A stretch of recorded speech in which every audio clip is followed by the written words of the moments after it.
When I started working, I wanted a home setup with monitors to speed up my work, but I didn't want to go out and spend $150 each on a monitor. At the time, that was not feasible. So I thought, what if I could buy monitors for $70 each, $50 each, and even $30 each? And I actually did just that. So I got these Acer SB2200Q monitors that were $32.99 each before shipping, which was $20. They're full 1080p, full 75 hertz, LED, everything I needed. And this entire setup here was only about $100. If you're looking for a home setup, you definitely don't need to spend a lot of money, and I'm gonna show you exactly how to do that. First, let's classify what monitors we're talking about. So I'm going to call these value quality monitors. Number one, we're gonna have 1080p screen resolution, no negotiating there. We want good quality. Number two, LED lighting, which uses diodes instead of LCD lighting, which uses fluorescent lighting. We want that higher quality LED lighting there, so look for that when you're searching for monitors.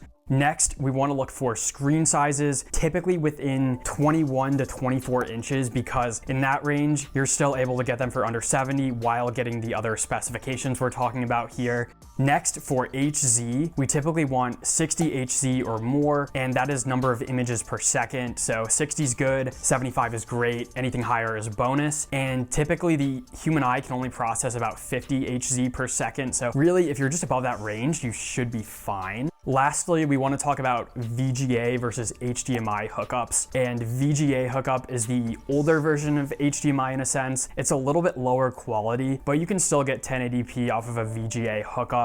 If your computer does not have a VGA or HDMI port, you can always get adapters from VGA to USB 3 or HDMI to USB 3 or even VGA to HDMI. I have a whole guide in the description about different adapters and monitors. Just check that out for more detail and links to those as well. Now that we have gone over the specs, let's talk a little bit about where you can find these monitors. Now first, we can look at wholesale computer accessories websites. One of these is Discount Electronics. This is a website that sells discounted computer equipment and accessories. Typically it is sold in bulk, so you can buy multiple monitors at once, and usually it's like corporations who are upgrading their monitors, so they might sell some of these refurbished on the website. You can definitely get some good deals here, especially on laptops if you're looking for that. Now this site can be a little bit spotty. Sometimes there's lots of monitors in the $30 to $40 range. Other times there's not so many. So as of March 2024, there is only one at the $39 price point, and this is a Dell monitor.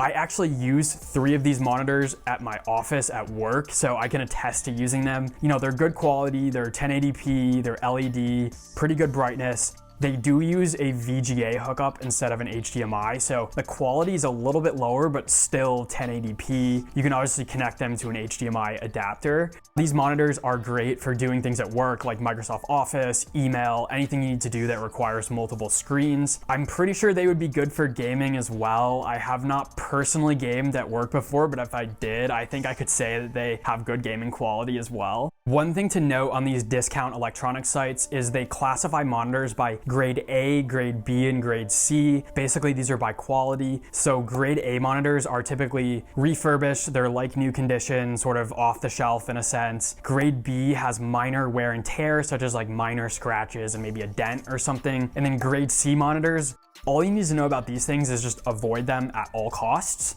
Hopefully this section is helpful on finding monitors from those discount websites that sell in bulk. Now let's pop over to eBay real quick, and you can see some of the monitors in our criteria range can go as low as $1.25 when starting out. Of course, this is gonna get bid up like 20 times, but I think it's totally reasonable to get something in the $30 to $50 range before taxes and shipping. If you see buy it now options on eBay, go ahead and make a direct offer to the seller for 10 to 15% below their asking price. I've had luck doing this across categories on eBay, and most sellers are willing to negotiate the price down with you if it's in that reasonable range. A couple points here about the quality of used and refurbished monitors on eBay. Definitely really look at the pictures, turn your brightness all the way up and really check every nuance to see if there's any defects or anything like that. Check for any photoshopping. As a mitigant, I would say that generally eBay sellers are incentivized to honestly market their products and sell you something that's of good quality that matches the description. Remember, the better reviews they get, generally the more sales they get, and eBay is definitely a buyer's market, so if you run into any problems, you're probably gonna win against any claims. And another point is that monitors are not phones, they're not computers. Like they're not sitting around your pocket, getting dropped in your backpack, or getting wet. Typically monitors just sit on your desk. So if someone's selling them to you, hopefully they haven't gone through too much wear and tear. It's a little bit different situation versus like buying a used phone or a used laptop. Monitors I recommend if you're trying to get a quality value monitor, definitely first the Acer SB2200H, obviously since I have it, or other derivatives of it. There's also ONN monitors that are pretty good, and I'm going to link all of the monitors in the description, provide a summary of them, as well as accessories with links to help you get started, so hopefully that's helpful. A few final points to keep in mind is obviously the lower price range you go, all else equal, the monitor quality is going to go down quite a bit, but that doesn't mean you cannot get a good quality monitor in that $30 to $70 range, so just keep that in mind. There are also lots of reasons why people want to sell monitors. Maybe they just want to get rid of it quickly so you could find a good bargain. Also, be mindful of accessories and any costs there. Sometimes monitors don't come with stands. Mine did, but other times you have to go out and buy those. They can add up a little bit in cost. Plus you might have to get HDMI cables and other adapters to make sure they fit with your laptop. Definitely let me know if you have any questions or comments or feedback or anything. I kept this video pretty quick and clean since it's a relatively basic process, and I do have a flight to catch in like an hour and a half, so I definitely have to get going. And if you enjoyed the video, please like and subscribe, and I will see you in the next one.